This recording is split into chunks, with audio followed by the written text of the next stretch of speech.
Welcome.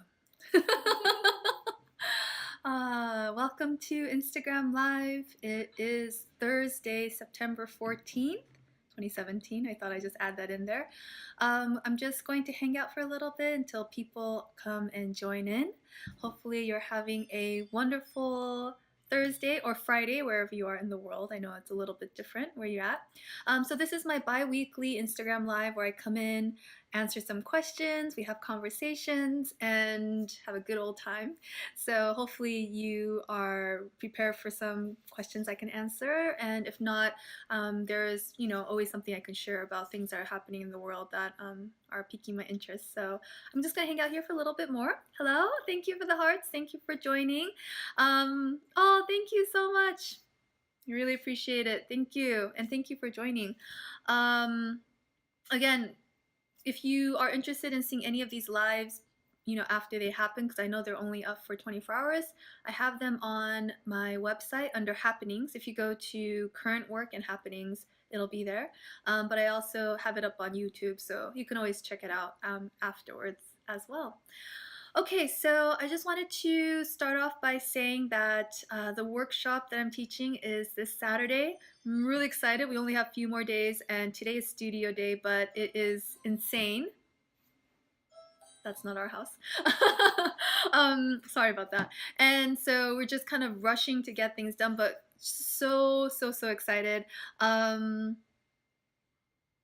And hopefully, for those of you who are on the fence about joining us, there's currently a promo code going on from Poketo, and you can save some when you sign up. But a few seats left if you're interested. And the class is small and intimate, so it should be really nice one-on-one time as well. Okay, so before I get into it, does anybody have any questions? If you do, make sure you fill it out underneath here and I'll be sure to answer them. Otherwise, I'm going to go into the topic that has been interesting me, and if you have anything to chime in about it, I would be more than happy to talk about it. Okay, so recently I've, oh, hello! Wait, were you on last time? I don't know, I feel like I recognize your name. But anyways, welcome. So the topic that's been on my mind lately is, there's a few actually, but with all the things that are happening and our studio and myself, we've been trying to support as much as possible. I've been trying to donate wherever I can to all the relief funds that are happening. So if you are able to help in any way, those who are affected by the natural disasters in the world right now that's going on, please do. But with all that's going on, death has been on my mind recently, and life, and I guess how do I say it, the difference between us who live knowing, well, not knowing, but we take for granted knowing that we will most likely wake up tomorrow morning, and for those who are not sure if tomorrow is even going to be happening. So I feel like we're both living in the world, but we're not living in it in the same way, and that's been kind of a topic that's been in my mind, and it continues to come up in conversations and in different things here and there, so I thought I wanted to share a little bit about it. Again, if you have any questions while I'm talking, feel free to fill it in. It could be about anything, but I just thought I'd share. So um, there is a documentary that I recently watched. It's a Japanese one, and it talks about this hospice in Japan. And I don't know if any of you are really familiar with the culture in Japan, but they do take care of the elderly there. But a lot of times, those who might become sick, early in their life, like if they're still young, or if there's things that are kind of taboo in talking about it in Japan, then they're kind of put away into the shadows. And so they talked about this hospice where it's very miraculous that the doctor who runs this hospital, he actually doesn't treat his patients as dying patients, because obviously if you're in a hospice, it means you don't have much time left. And so most of the time they're approached as just dying patients, but his approach was and is treating those who are terminally ill with dignity and with as much humane love, compassion, as much as possible. And what was amazing to me watching this was that, this doctor, once a month, even though he's super busy because he's the only one that runs this hospice, is he goes to the local farmer's market and he picks out these fresh vegetables, and each one he holds in his hand, and they're all where is semper to your business? What's semper? I'll have to look that up. What does semper mean? I'm more than happy to answer. Um, but I'll get to your question in a second. Thanks. So he touches these vegetables and he feels the life force. It's not that he has a second, I mean, a sixth sense or anything, but he just feels, and he says that when he feels excited or he feels alive holding that vegetable, he decides to put that in his cart and buy it. And what he does with all these vegetables is he makes a bowl of miso soup. For those who are not familiar with miso soup, it's kind of like it's very homely. It's the Japanese, like comfort food, and it's a staple in Japanese cuisine. And so he would make this miso soup for these terminally ill patients. And what happens is that these patients, a lot of times, because of their condition, they're not able to eat and they're not able to really have any kind of zest for life. There's nothing to look forward to. There's a gentleman that they had interviewed who has stomach cancer, and he's in his 40s still, pretty young. But he says he watches the news every day, and to him, he is like, none of this matters to me. I'm not going to be here. He knows that he's going to be passing in any day now. But for him, he's like, I just watch this, and it's kind of like, well, it doesn't really matter to me. Wait, hold on before I continue. If you're asking where my business is, it's in Los Angeles. I think I'm answering your question right, but if I'm not, let me know. But so this gentleman who has stomach cancer, terminally ill stomach cancer, he talked about how none of this matters, none of this news matters to him, and that he's just kind of waiting to the day he dies. And he feels very removed from society, and he says that it's a very lonely existence. No one even knows that he exists. And so this doctor, what he does is, so once a month he makes the miso soup for his patients, and he goes around to each room. He handwrites the menu in this beautiful calligraphy, Japanese writing, and he puts it up on the wall. And he does it as if these patients are at a restaurant to eat this special miso soup that he makes for them from scratch. Everything's from scratch, the broth, everything. And he gives it to his patients, and let's say the patient hasn't eaten for like 2-3 days, they'll want to actually eat it. And it's not so much the act of eating, I think, that is making them want to have it, but I think it's the love. I think that's what the guy was saying, was that it's the love and the care that the doctor took to make this miso soup that makes it so palatable and delicious. And it made me think about how when we're all in a good situation, when we're all, have a roof over our head, when we have food to eat, when we have our friends, our family nearby, when our body is healthy, we don't take any of these things into consideration. It's almost as if we're breathing air, it's just there. But for someone who gasping their breath is very laborious, or even eating is not something that they can do without having some struggle. It makes me really think about how we are living our lives, and how even living our life. It was in Japanese. It was in Japanese. I wish it was in English. It was such a good documentary. I have to find it. If I find it, I'll post a link on social. But and when we live our lives, we live it as if it's unlimited. In a sense, it is unlimited, but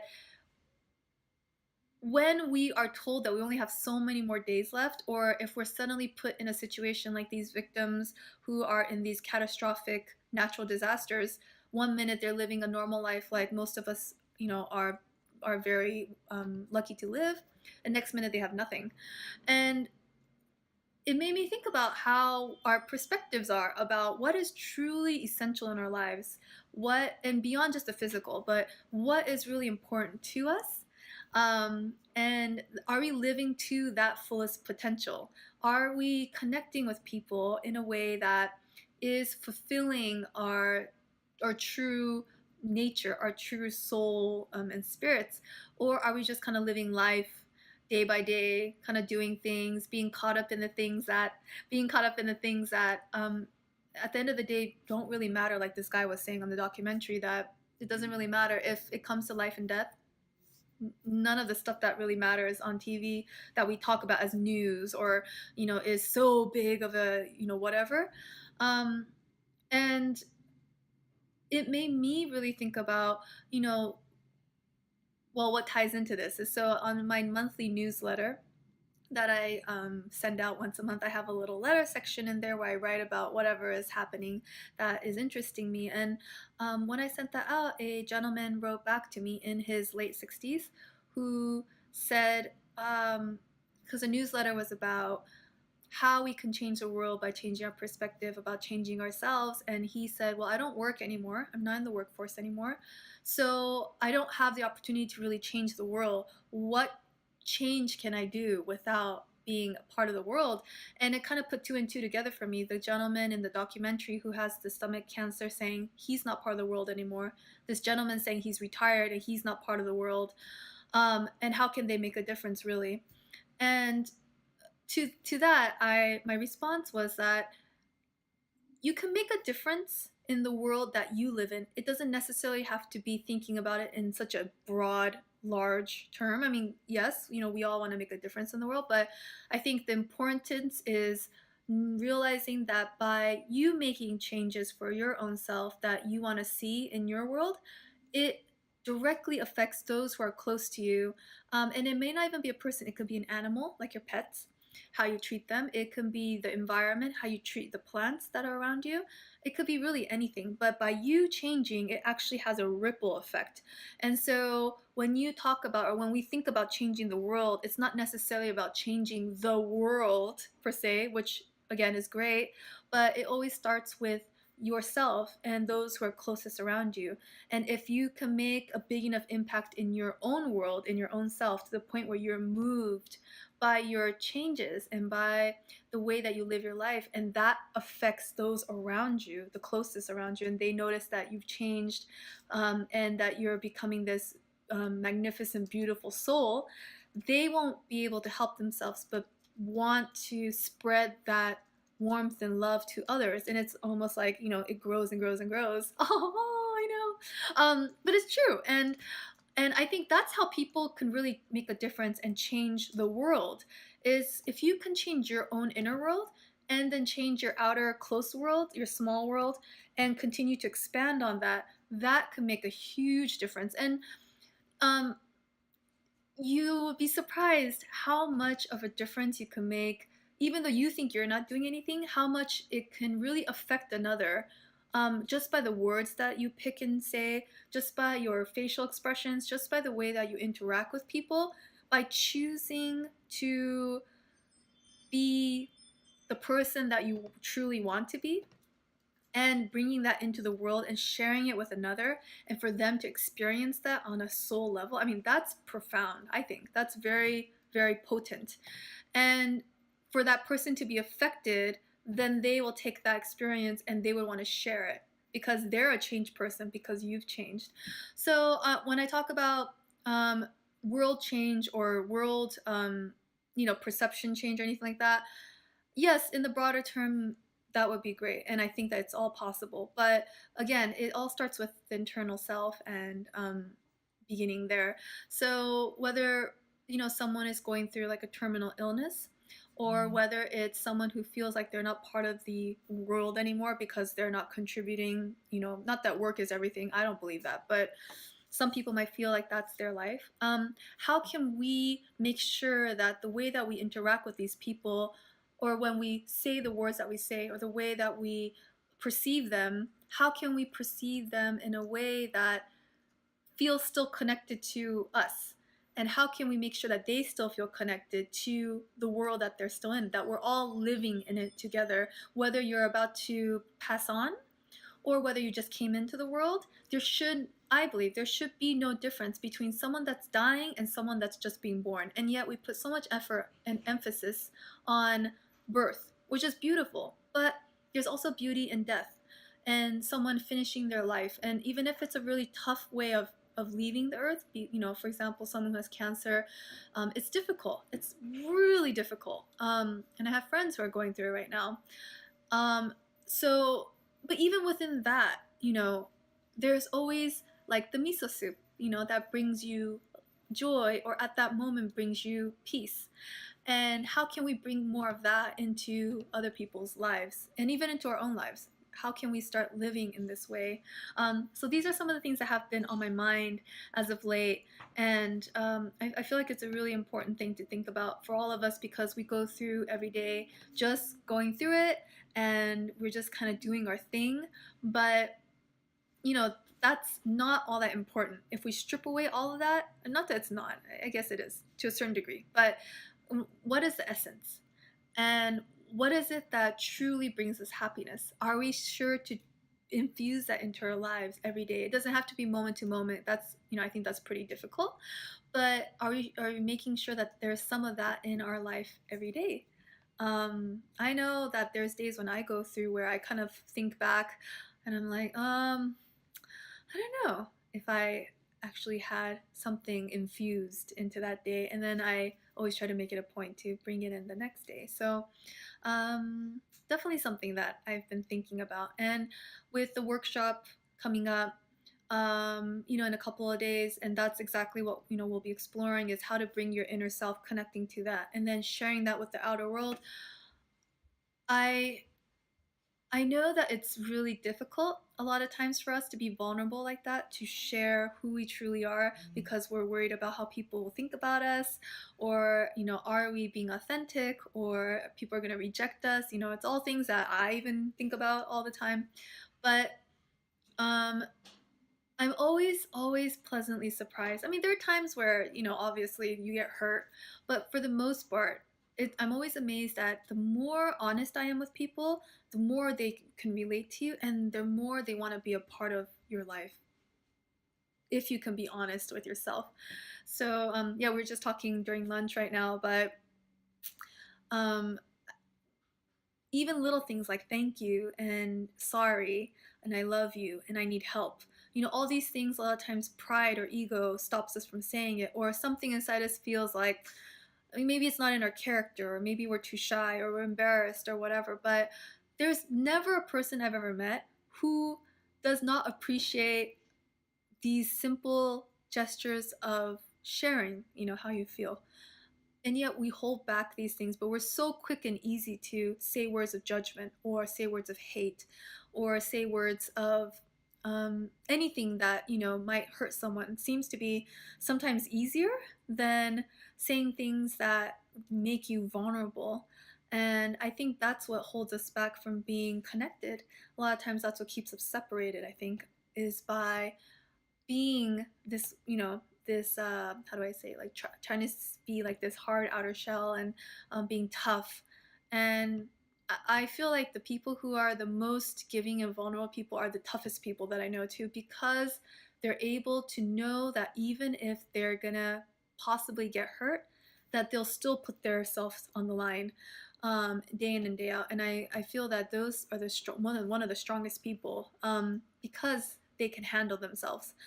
Something that I strive for. Not to say I can do it perfectly, but I'm definitely working towards it. And pleasantly being surprised every single time that if I put myself on the line and I open myself up more and more, that people reciprocate. And if not, they're even more generous about sharing their own lives, and feeling of connection happens. So um, yeah, so all these things included, I feel like the workshop is very timely, especially with all the things that are going on. I think that, each and every student that will be attending the workshop, I think that no one is ever perfectly happy with things that are happening. We all go through things, we all have things on our mind. So I'm hoping that through the workshop, we'll be able to explore deeper, into what it is that you want to be sharing with the world. And I'm hoping that I can somehow be there to support that journey. It's not going to be a long journey. We won't be together for that long, but I feel that it'll just be a stepping stone to the next thing. So I'm really excited about it. Okay, I don't think there's been any questions, right? No questions. Okay, so everybody's pretty quiet today. But I I just want to say that, oh, thank you. Oh, thanks, Ashley. Appreciate it. Um, I want to say that with change, change has been on my mind a lot. I think it's because there's been so much going on with the solar eclipse, and just September has been such a rough month. But with change always comes um, the quiet. When everything kind of settles after all the changes happen and everything's been ruffled around, there's this moment that comes which is silent. And when that time comes, the question is, are we going to be able to see clearly the things that we were meant to see when there was all that chaos? A lot of times, when we get swept up in the chaos, we are not conscious about where we're headed. And not to say that we can stay fully focused, sometimes we're just kind of swirled around. But if we can find something to ground us internally, then I think when the stillness comes after all the crazy madness, we're able to regain our composure and figure out, okay, I might not be where I want to be in my life right now. I might not have all the things I need right now. I might not even be in a good place, but I do know this about myself. And you'll have a full understanding of how to move forward from that place of uncertainty. And I think that's the key to finding that inner peace in whatever is going on in a world, is knowing where you are in your life, who you are, making sure that you're really grounded in that. Not to say that you can't be flexible and change, obviously, but how can you make sure that you can stay focused in your life path, find what it is that you're meant to do while you're here, and no matter what comes your way, illness, disaster, um, misfortune, that you are not swayed by that happening, but you can stay focused. Know that all these things are swirling around you because you need to understand certain lessons, or that we need to figure out more things about ourselves. It's not punishment in any means. It doesn't mean that we're doing anything wrong, but it's just trying to say, hey, wake up. There's certain things that we want you to know about yourself, and it's more of an awakening, chance of awakening. Okay, I've talked a lot today. So I'm gonna head on out, but thank you so much again for your time. Thank you for coming on Instagram Live. Again, I'll be posting this on YouTube if you want to watch it again later, and also on the website. Oh, Nina just posted. And for anybody who wants to join us on the workshop, we have one more day left of ticket sales after today. Tomorrow's the last day to buy tickets. We have a few slots left, so make sure you hop on in if you have been on the fence. Otherwise, I will see you in 2 weeks. But thank you again. Have a wonderful rest of your day and weekend coming up. Oh, we'll be doing Instagram stories as well during the workshop. So if you're curious to check in, make sure you take a look. Okay, thank you so much. See you again soon. Bye.